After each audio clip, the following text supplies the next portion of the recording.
Dia pakai KTP-nya Raffi untuk nawarin pabrik kosmetik.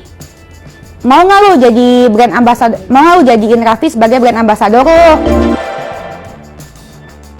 Nama Medina Zain saat ini tengah viral di media sosial.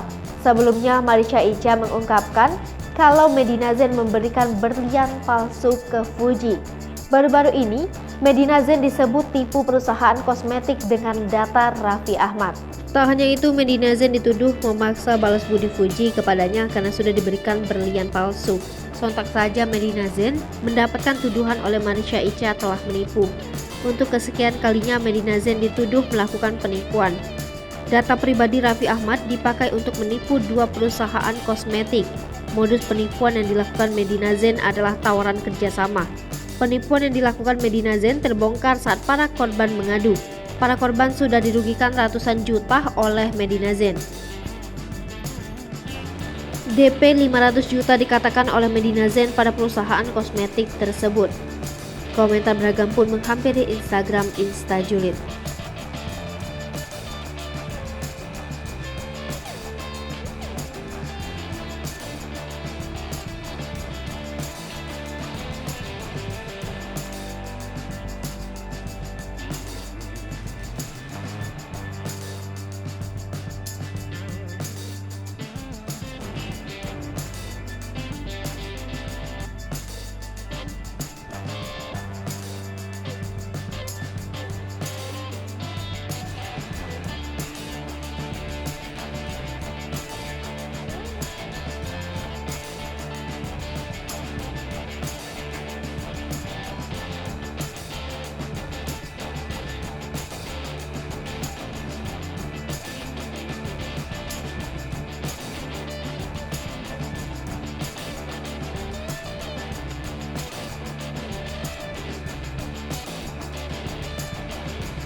Uang DP minta ditransfer cepet-cepet. Saya lihat Mbak juga sama ya, MD minta cepet-cepet DP.